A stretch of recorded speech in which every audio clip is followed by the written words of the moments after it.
It should be on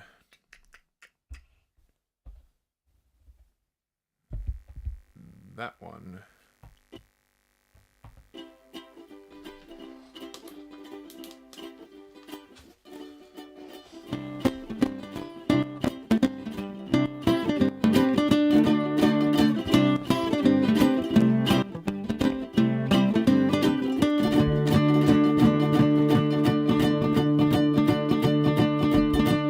This is the Daily Freakout, continuing the incredibly professional way of doing things that I have always done. Oh, I touched something, and that got the buzz going. Thank you very much for tuning in. Thank you for tuning in yesterday, if you did, and I hope you'll tune in again tomorrow. Today, we've got a few serious things to talk about. The US is doing some stuff that it shouldn't be doing, potentially. It's just something, I don't know enough about it. We've got some Hollywood, and we're actually going to listen to the record from yesterday, Disco Saturday Night, or Nacht, because I've hooked up things, and we're going to see if we can listen to a little bit of it without getting caught in the copyright. Now, if I touch this, oh, yep, there goes the hum again. We'll see what happens. And I just noticed how beautifully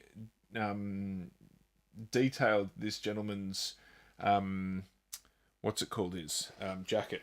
Let's see if we can do this professionally here. Look at that. Wait, where is it? This way and down a bit. There we go. Look at his jacket. Isn't that beautiful? Fantastic stuff. If you're only listening to this, then you should really be on checking it out on YouTube as well. Speaking of YouTube, I recently was listening to a podcast that I think you should check out, especially if you're Australian. You should check out the podcast Lame Stream. I listen to it on the Apple Podcasts app, but I'm sure they're on a bunch of different other apps. Check them out, because they're very insightful. They're actual proper journalists. They do proper journalism. And they're very much left-leaning, so you got to keep that in mind. Like, I personally am left-leaning, but everyone, or every media source is leaning in some way, and we should always remember that. Oh, pardon me. And you should check them out. And they were doing a subscriber drive. They were trying to get more and more subscribers on there to listen to their show, because they actually are trying to do this. They're at a higher level in terms of trying to make an income from the work they do. And they actually do some serious, proper journalism, as I said. And they were trying to do a subscriber drive. And I don't know exactly what numbers they were trying to hit. I don't think they specified that at all. But I decided that I'm going to try and also do a subscriber drive. And the focus is going to be on the YouTube channel. So go to Mr. Bobby Freakout. I think it's Mr. Bobby Freakout. I should probably have that lined up before I try and do the subscriber drive. But if you go to the YouTube and you search Bobby Freakout, you'll find enough of my content and stuff that I've put up there over the years, because I've actually been doing it Mr. Bobby Freakout is the name of the channel. I've actually been putting stuff up there for quite a while. If I'd actually put some effort in way back in the day, I may have actually gotten somewhere instead of being this late to the game. But I'm trying to boost up the subscriber numbers on that channel, because let's be honest, the more people watching, the better. And so we currently have a grand total of 42 subscribers. So I want to try and get to 50 subscribers. So if you're watching this right now, share it, show it to your friends, all that kind of stuff. And we'll get some, and we'll hopefully try and get to a grand total of the big 50 subscribers sometime soon. Maybe this month, I don't know. And if you send me evidence of your push and what you're doing and what you've done, like, tag me in the stuff. And if you're the person that's doing the most to try and get those 8 subscribers, I'll send you a book and a record or something like that. I'll go through my collection and we'll work out what we can, what I can gift you as a thing. I'm just trying to randomly look. Oh, these are all books that I want to keep. Well, actually, you could have a John Cleese biography. There we go. That's up for grabs. I'm probably never going to read this one again, even though it was a good book. Garcia, Jerry Garcia from the Grateful Dead. If you know, you know. And I'll try and... I haven't got any records... Oh, yes, I do. Wait a second. Over here. Random grab of a few records. You could win.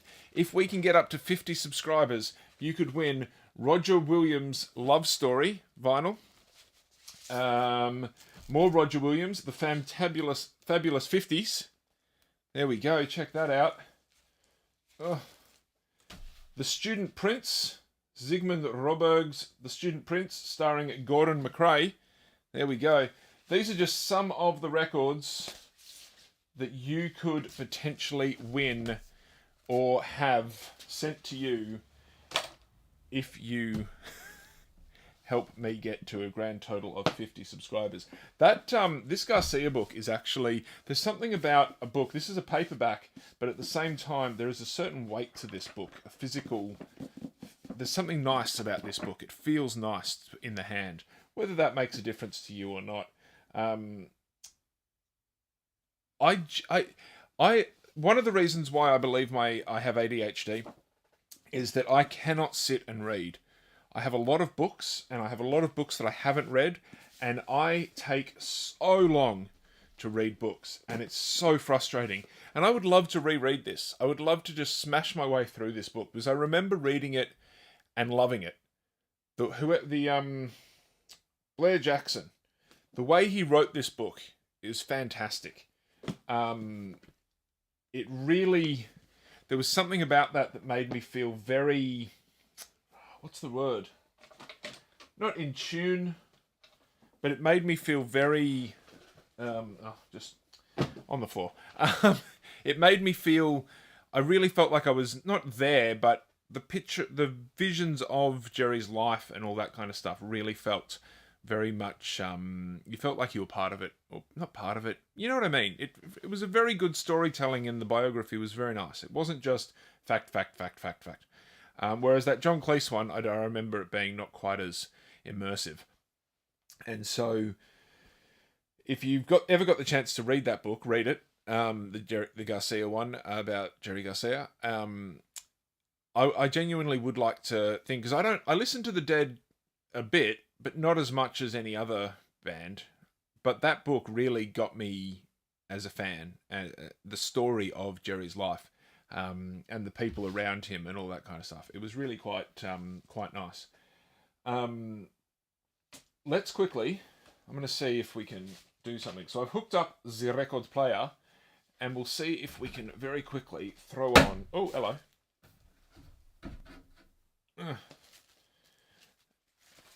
We'll see if we can very quickly throw on a little bit of music for pleasure.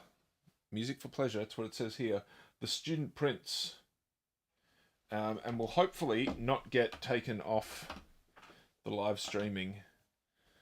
Oh, we've got a bit more hum. I realised that part of the problem with my turntable was not necessarily the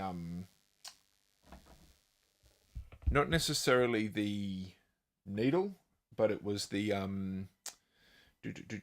need a little amp in between them. So if we can get those 50 subscribers, I may actually buy a little amp for it. So very quietly, with a bit of hum. Oh, that's the Student Prince. That's the record.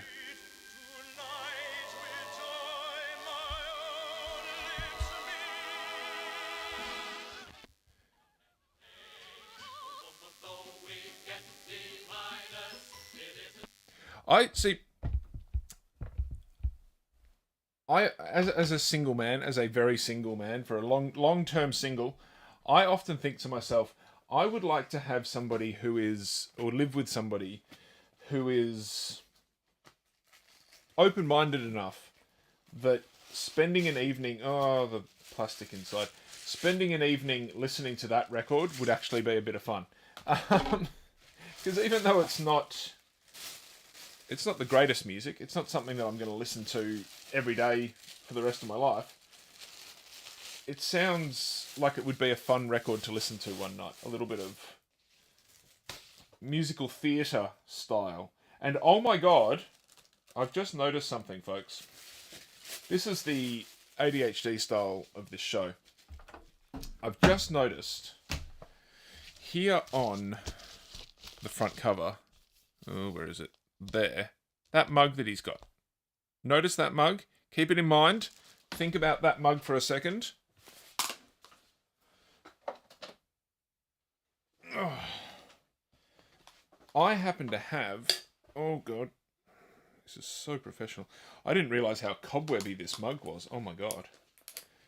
I happen to have a fantastic mug of a very similar, if I hold it here, nature. This has different stuff on it. This has got Berlin on it. His seems to have a dragon of some kind. Oh, there you go. And that's the mug. Check that out. How good's that? And I've got a bit of rock on the top. I don't think it's of anything, but look at those cobwebs. How fantastic is that? If you really put a lot of effort in, you can get the mug as well. I don't want to give up this mug because I actually got this mug from a friend. He didn't want it, and I said I'll take it because I thought it was funny and kitschy. But if you can put a bunch of effort in, and we can get some big numbers happening, you can get a copy of the Student Prince. You can sit at home and listen to it, and put beer in your fantastic new Berlin mug.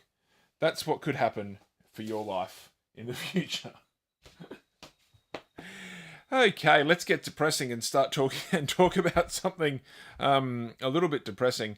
And I just realised I haven't hooked up the thing, but that's all right. So, US begins blockade in Strait of Hormuz. Trump warns Iran attacks ships to stay away.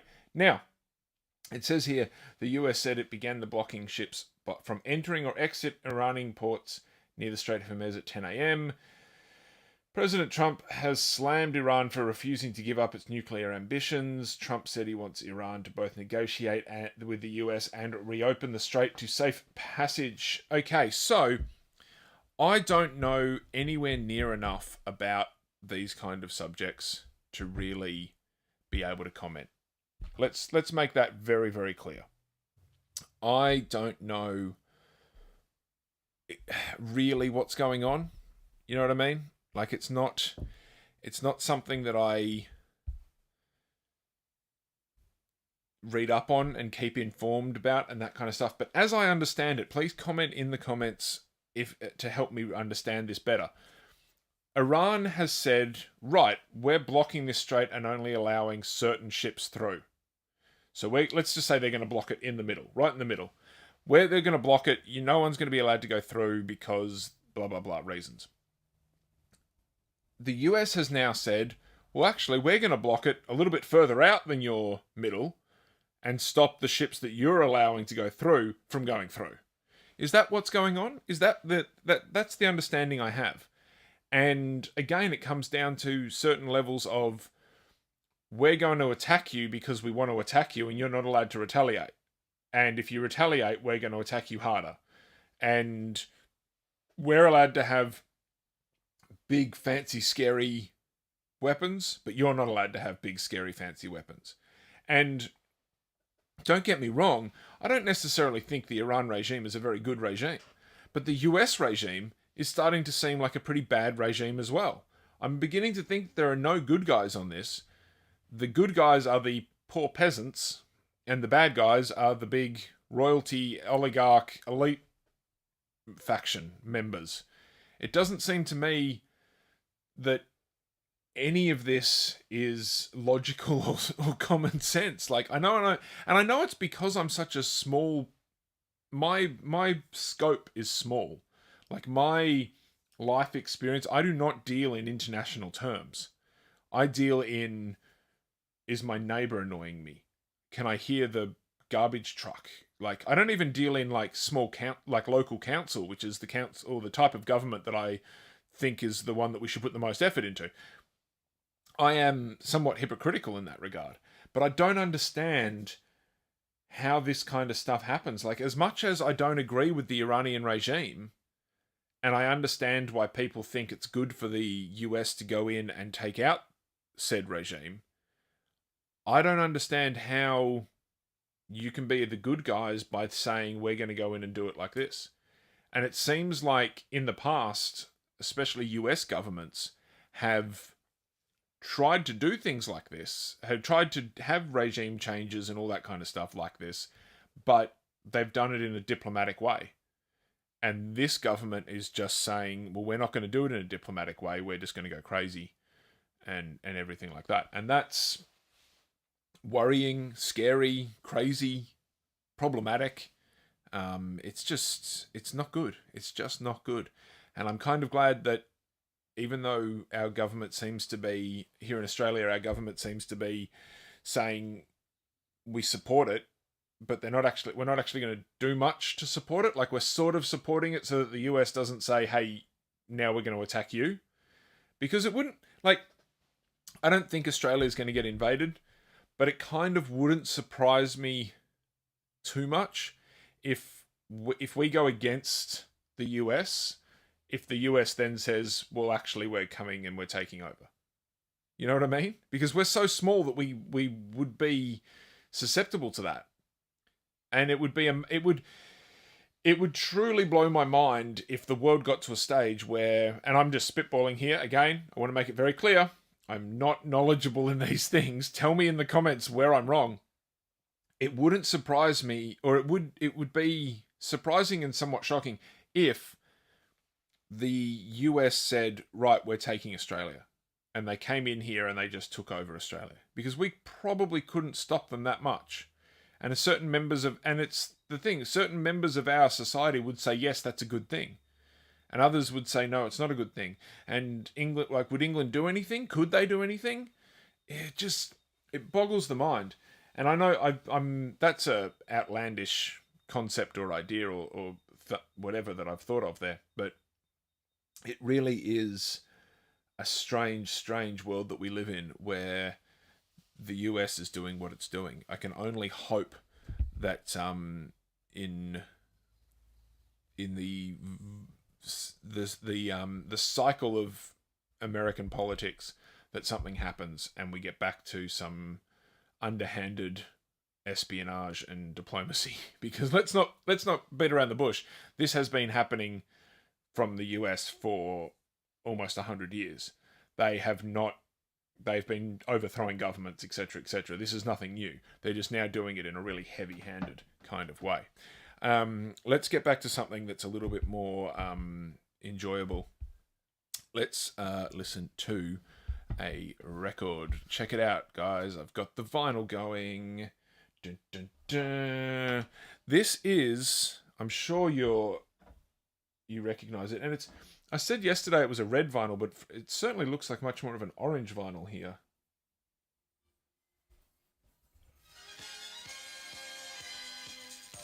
Oh yeah. This is Disco Saturday Night, or Nacht, with the wonderful hum in the background. That's just a little sample, a little taste. Oh yeah. So, this is the Discogs page. It was released, this is the Australian pressing, and it's on red as it says there, even though it's a bit of an orange colour. Electric Funk Soul. It was released in 78, so this record is older than I am. Manufactured by EMS Sound Industries. Arranged by Angelo De Pippo. Produced, arranged by Bugs Bauer. There's a few different versions there. And if we go to the shopping section,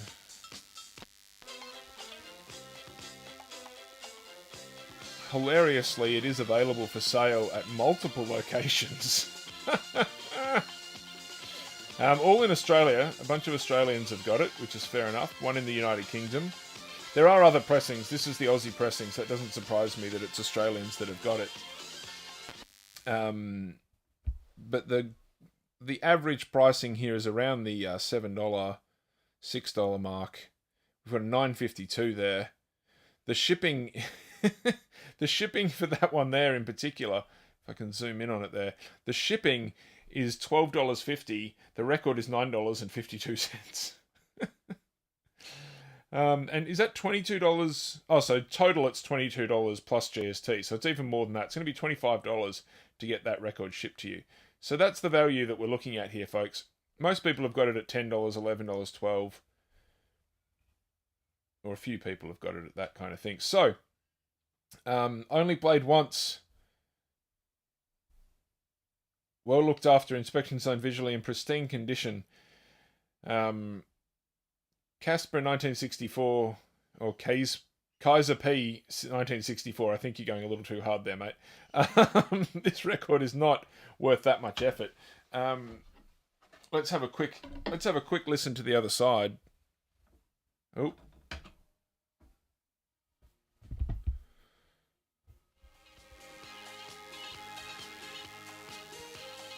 But again, this is a fun kind of record to just chuck on.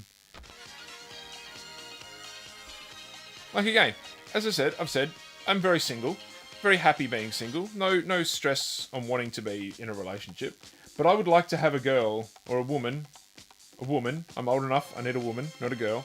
A woman who likes to dance and put this kind of silly disco on. Isn't this the kind of record that you'd sit and dance and have a bit of fun around the house?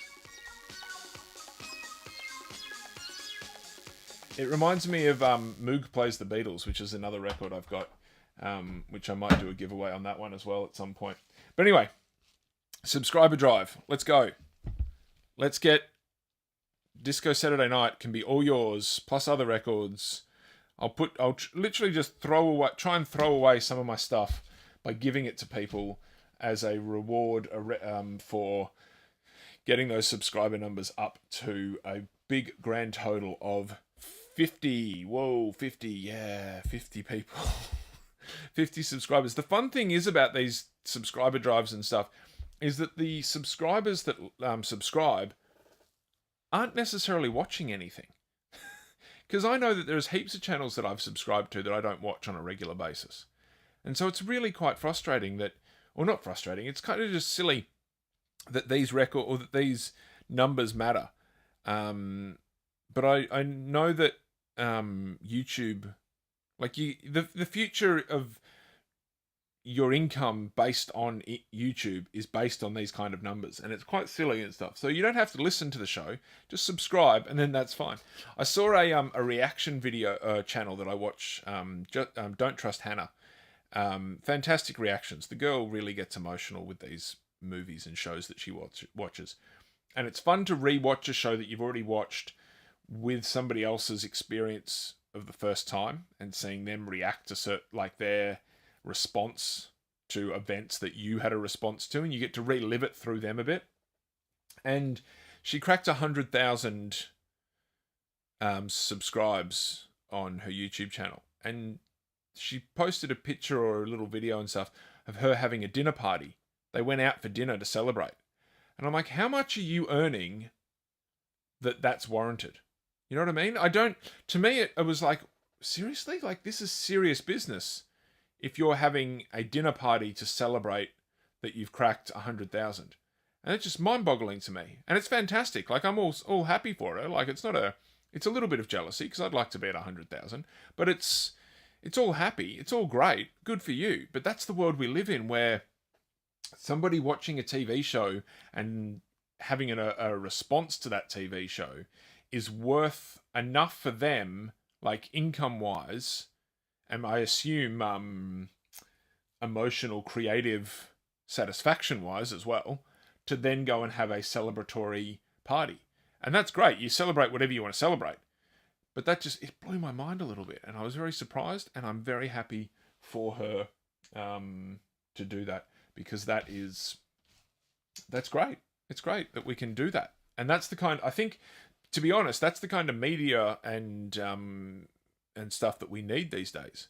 We need more people enjoying stuff like that. We don't need the mass big corporation stuff. That's the kind of stuff we need. So More of that, the better. I was going to talk about how Jacqueline Phoenix, Ben Stiller, Kristen Stewart, and 1,000+ Hollywood names opposed Paramount Warner Brothers deal in an open letter saying block the merger. I would agree with them based on the little I know, but I've actually run out of time. I'm trying to do just a half hour these days to start with. If we get popular and all that kind of stuff, we can go longer, but that's what we've got for now. So what we're going to do is we're going to finish off with a little bit more of the record. We'll see what it sounds like.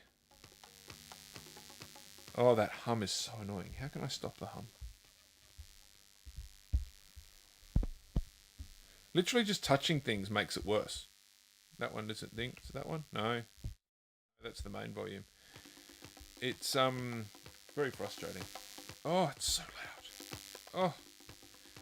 Well, maybe we shouldn't be listening to this. But anyway, hopefully I've only listened to short little snippets and it's not enough to get us into trouble. But that's the Daily Freakout. Thank you so much for tuning in. I hope you enjoyed it. Leave some comments. Help me understand the Strait of Hormuz better, even with the pronunciation and stuff. Let me know some records if you've got some records and stuff like that. Book recommendations, headlines, all that kind of stuff. Send them on in. Tell me I'm terrible and that my opinion sucks and I'm never going to go anywhere, because that's what I think already. Thank you very much. You've been wonderful. And I will see you tomorrow.